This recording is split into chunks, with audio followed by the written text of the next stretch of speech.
Ammu positivity பார்க்குற எல்லா உறவுகளுக்கும் ஹாய்ங்க. ஸோ எல்லோரும் எப்படி இருக்கீங்க? நான் ரொம்ப ரொம்ப நல்லா இருக்கேன், சந்தோஷமாக இருக்கேன். என்ன மாதிரி நீங்களும் ஹாப்பியாக சந்தோஷமாக இருக்கணும் உங்கள் வாழ்க்கையிலன்னு இன்றைக்கி காலையில் வந்து நான் திருமுருகன் பூண்டியில் போயிட்டு நல்லா தரிசனம் பண்ணிவிட்டு முடிச்சுட்டு வந்தாச்சு. நம்மளோட அம்மு பாசிட்டிவிட்டி சப்ஸ்கிரைபர்ஸுக்கும் சேர்த்து நான் வேண்டியிருக்கேன். உங்களோட வாழ்க்கையில் நினச்ச எல்லா காரியங்களும் முடியணும்னு சொல்லிட்டு நான் வேண்டிட்டு வந்திருக்கேன். நீங்களும் அதே மாதிரி பாசிட்டிவாக இருங்க. லைஃப்பில் எவ்வளோ ஸ்ட்ரகிள்ஸ் எவ்வளோ கஷ்டங்கள் வந்தாலும் அது லைஃப்பில் வந்து ஒரு அப்ஸ் அண்ட் டவுன்ஸ் இருந்துகிட்டே தான் இருக்கும். இன்றைக்கி ஒரு இஷ்யூ வரும், நாளைக்கு நம்ம அதை சரி பண்ணுவோம். அடுத்து வந்து பார்த்திங்கன்னா அடுத்த வருஷம் ஏதாவது ஒரு இஷ்யூ வரும், அதை நம்ம ரெடியாக இருக்கணும். வாழ்க்கைனால எல்லா நாளும் சந்தோஷமாகவே இருக்கும்னு நினைக்காதீங்க. நிம்மதி மட்டும் இருந்தால் போதும்னு நினைங்க. வாழ்க்கையில் நல்லா சம்பாதிக்கிறோமா, நம்ம சிக்கனமாக இருக்கோமா, நல்லபடியாக சேர்த்து வைக்கிறோமா, கடன் அடைக்கிறோமா, குழந்தைங்களுக்கு நல்ல எஜுகேஷன் கொடுக்குறோமா, நல்ல படிப்பு, நல்ல தூக்கம், ஆரோக்கியம், நல்ல உணவு, அதுதான் வந்து கடவுள் நமக்கு கொடுத்த ஒரு பெரிய விஷயம். ஏன்னா இது எவ்வளோ பணம் இருந்தாலும் சந்தோஷம், நிம்மதி, ஆரோக்கியம், தூக்கம் இதெல்லாம் வந்து அந்த பணம் கொடுக்காது, மனசு மட்டும்தான் கொடுக்கும். அதனால் மனசை வந்து ஹெல்த்தியாக வச்சுக்கணும் எப்பயுமே. ஓகே, ரொம்ப பாசிட்டிவாக இருக்கணும். சரி, வாங்க இன்றைக்கி வீடியோக்குள்ளே போகலாம். ஸோ இன்றைக்கி எல்லோரும் தம்ப்நெயில் பார்த்துருப்பீங்க. கடன் இல்லாத வாழ்க்கையை வாழ்கிறதுக்கு, நிம்மதியான வாழ்க்கையை வாழ்கிறதுக்கு ஒரு 3 விஷயத்தை நீங்கள் ஃபாலோ பண்ணால் போதும், நமக்கு கடனே வராது. இன்னொரு விஷயம், சேவிங்ஸும் நம்ம ஒரு பக்கம் ஆட் ஆகிட்டே இருக்கும், நிம்மதியான லைஃப் வாழலாம்னு சொல்லியிருப்பேன். அது எப்படிங்கிறது தான் பார்க்க போகிறோம். இந்த 3 விஷயத்தை நீங்கள் ஃபாலோ பண்ணாலே கண்டிப்பாக உங்களுக்கு நல்ல மாற்றங்கள் லேட்டர் லைஃப்பில் தெரியும். ஏன்னா எனக்கு வந்து பார்த்திங்கன்னா பர்சனலாக நான் இதை ஃபாலோ பண்ண ஆரம்பிச்சு பல வருஷங்கள்லாம் ஆகலை. கிட்டத்தட்ட ஒரு 2.5 வருஷத்துலேருந்து 3 வருஷம் தான் ஆகும் நான் இந்த விஷயத்தெல்லாம் ஃபாலோ பண்ணி. ஏன்னா ஃபஸ்ட்டு வந்து எனக்கு எதுவுமே தெரியாது. அப்போ என்னோடய கடனெல்லாம் அடித்து முடிச்சுட்டு நான் ரொம்ப கஷ்டப்படுற பீரியடில் அப்போ இருந்தேன். அப்போ தான் என்ன பண்ணேன், நம்ம லைஃப் இப்படியே கொண்டு போகக்கூடாது.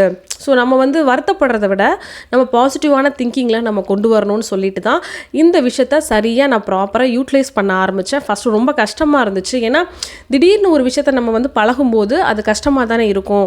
திடீர்னு வந்து நம்ம இப்படி தான் இருக்கணும், இவ்வளோ தான் வாங்கணும், இவ்வளோ தான் யூஸ் பண்ணணும், இதுக்குள்ளே தான் நம்ம உலகத்தை கொண்டு போகணும்னு நினைக்கும் போது கண்டிப்பாக கஷ்டமாக தான் இருக்கும். ஆனால் அந்த கஷ்டத்துக்கு ஏற்ற பலன் தான் நான் இப்போ அனுபவிச்சுட்ருக்கேன்னு நான் சொல்லுவேன்.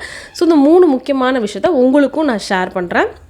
ஃபாலோ பண்ணாதவங்க தயவு செஞ்சு அதை ஃபாலோ பண்ணிங்கனாலே சிம்பிளாக உங்களால் மாதம் பணத்தை ஈஸியாக சேர்த்து வைக்க முடியும்.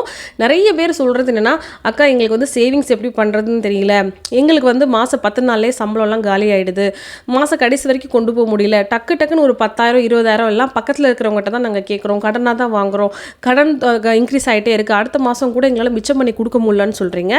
அப்போ எனக்கு தெரிஞ்சு இந்த 3 விஷயத்தை நீங்கள் ஃபாலோ பண்ணிங்கனாலே கண்டிப்பாக உங்களுக்கு ஒரு பெஸ்ட் ரிசல்ட் கிடைக்கும்.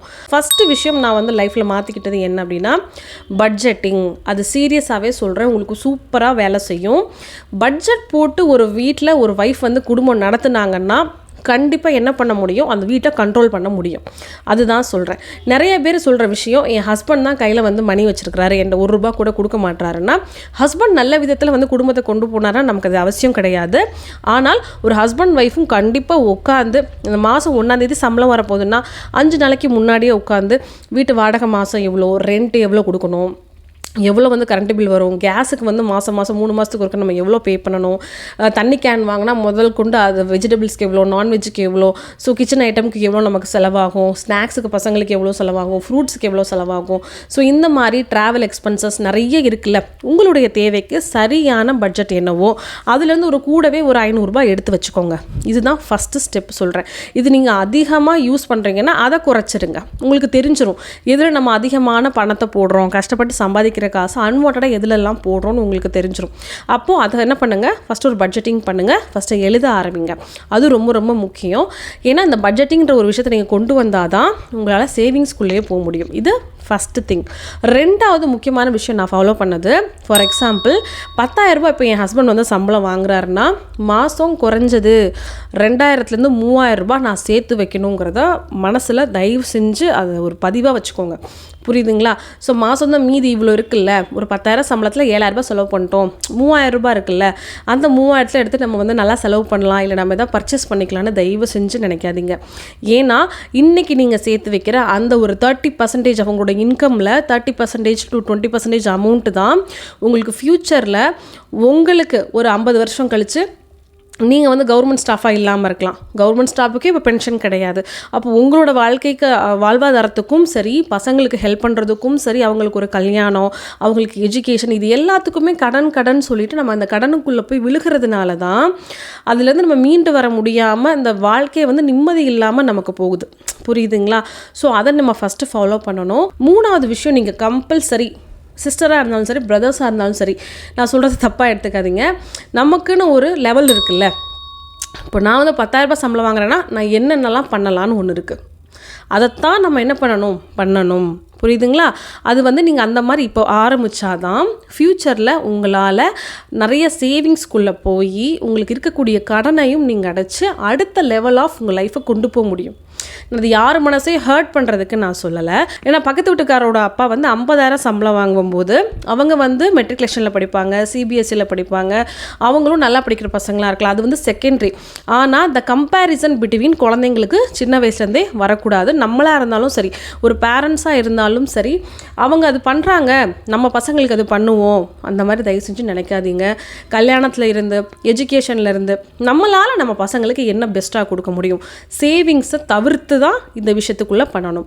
சேவிங்ஸே இல்லாமல் முழுக்க குழந்தைங்களுக்கு அவங்க பண்ணுறாங்க, நம்ம பசங்களும் இப்படி தான் பண்ணணும், அவங்க வந்து 10,000க்கு ஷூ வாங்கியிருக்காங்க, நம்மளும் ஒரு 5,000க்கு ஷூ வாங்கணும், அவங்க வந்து உடனே நகை எடுத்துட்டாங்க, நம்மளும் கடன் வாங்கி நகை எடுக்கணும். தயவு செஞ்சு கம்பேரிசன் உங்களோட லைஃபை கெடுக்கும். புரியுதுங்களா? அது உங்களோட ஒரு தப்பான ஒரு விஷயத்துக்குள்ளே நீங்கள் போய் மாட்டுறதுக்கு அது ஒரு விஷயமா அமைஞ்சிரும். அப்படி பண்ணக்கூடாது.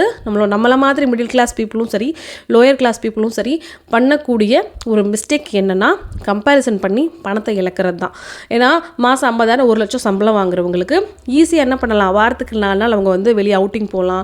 ஸோ அவங்க வந்து ஒரு தேட்டருக்கு போகலாம், ஒரு மாலுக்கு போகலாம், எல்லாம் பண்ணலாம். ஆனால் நம்ம என்ன பண்ணக்கூடாதுனால், அந்த மாதிரி நம்ம வந்து வாழ்க்கை தரத்தை வந்து உயர்த்திக்கணுமேன்னு யோசிக்கணுமே தவிர்த்து, செலவு பண்ணுறத பார்த்து கம்பேர் பண்ணி என்ன பண்ணக்கூடாது. நம்மளும் வீண் செலவுகள் பண்ணால் அது நம்மளே வந்து ஒரு ஆப் வச்சுக்கிற மாதிரி தான், சிம்பிளாக சொல்லணுன்னா. புரியுதுங்களா? ஸோ பட்ஜெட் பண்ணுங்கள். 2வது வந்து சேவிங்ஸுக்குன்னு தனியாக பணத்தை ஒதுக்கிடுங்க. 3வது அன்வான்டாக எந்த ஒரு செலவையும் பண்ணாதீங்க. இதுதான், வேறு எதுவுமே இல்லை. இது வந்து இந்த 3 விஷயத்தை மட்டும் நீங்கள் கரெக்டாக ஃபாலோ பண்ணுறீங்களான்னு பாருங்கள். ஒரு நோட் புக் எடுங்க. மாதத்தில் வந்து 30 நாள்.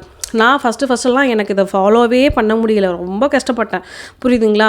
ஒரு ட்ரெஸ் எடுக்கிறது கூட நான் ஐயோ இது இவ்வளோ பட்ஜெட்டாக நம்ம எடுக்கணுமா, அந்த மாதிரிலாம் சில நேரம். ஏன்னா இதை நம்ம ஃபாலோ பண்ணி தான் ஆகணும். ஒரு 1 மாதம் 2 மாதம் கஷ்டமாக இருக்கும், ஏன் ஒரு 4-5 மாதம் கூட கஷ்டமாக இருக்கும். ஆனால் அதுக்கப்புறம் இது உங்களுக்கு வாழ்க்கையில் ஒரு ப்ராக்டிஸ் ஆகிடும்னா நம்ம இப்படி தான் ஒன்று ஆகிடும். அதுக்கப்புறம் என்ன பண்ணுவோம்னா, நம்மக்கிட்ட கையில் காசு இருந்தாலும் நம்ம செலவே பண்ண மாட்டோம். சூப்பராக என்ன பண்ணலான்னா, நம்ம குழந்தைங்களுக்கு என்ன வேணுமோ நம்ம பண்ணிகிட்டே போகலாம். புரியுதுங்களா? ஸோ எமர்ஜென்சிக்கும் நமக்கு அது ஹெல்ப்ஃபுல்லாக இருக்கும். ஸோ இப்போத்துலேருந்து இந்த விஷயத்தை ஃபாலோ பண்ண ஆரம்பிங்க. கண்டிப்பாக லைஃப்பில் உங்களாலையும் நிறையா சேர்த்து வைக்க முடியும். ஸோ நம்ம லோயர் கிளாஸாகவே இருக்கக்கூடாது. நம்ம பிறக்கும் போது லோயர் கிளாஸாக இருந்தோம்னா, அடுத்து நம்ம மிடில் கிளாஸுக்கு வரணும், அடுத்து நம்ம அப்பர் கிளாஸுக்கு வரணும். நம்மளோட தரத்தை உயர்த்திக்கணும். நம்ம வந்து ரொம்ப வசதியாக வாழ்கிறோங்கிறத வந்து நம்ம வந்து 4 கார் வச்சுருக்கேன், 2 பைக் வச்சுருக்கேன், நான் வந்து 20,000 ரூபாய்க்கு நான் செப்பல் போட்டிருக்கேன், இதில் வந்து வாழ்க்கை தரத்தை காட்டக்கூடாது. வாழ்க்கை தரம் அப்படிங்கிறது நல்ல மனசில் இருக்கணும், நல்ல சேவிங்ஸில் இருக்கணும், குழந்தைங்களுக்கு நம்ம சொல்லிக் கொடுக்குற விஷயத்தில் இருக்கணும். அது போக நம்ம அடுத்தவங்களுக்கு நல்லதை நினைக்கணும். இதெல்லாம் நம்ம பண்ணோன்னாலே நம்ம லைஃப்பில் வந்து முன்னேறிட்டு இருக்கோம்னு தான் அர்த்தம். புரியுதுங்களா? ஸோ இதை எல்லோரும் ஃபாலோ பண்ணுங்கள். இந்த ஒரு 3 விஷயத்தை ஃபாலோ பண்ணிங்கன்னா உங்கள் லைஃப் கண்டிப்பாக சேஞ்ச் ஆகும். இதில் மாற்றமே இல்லை. ஓகேவா? ஸோ நாளைக்கு இதே மாதிரி சூப்பராக ஒரு வீடியோவில் நான் வந்து வர்றேன். மறக்காமல் இந்த வீடியோ பிடிச்சிருக்குன்னா லைக் பண்ணுங்கள், கமெண்ட் பண்ணுங்கள், என்ன மாதிரி உங்களுக்கு வீடியோஸ் எல்லாம் வேணுங்கிறத கேளுங்க. நிச்சயமாக நான் அப்லோட் பண்ணுறேன். ஓகே, பாய்.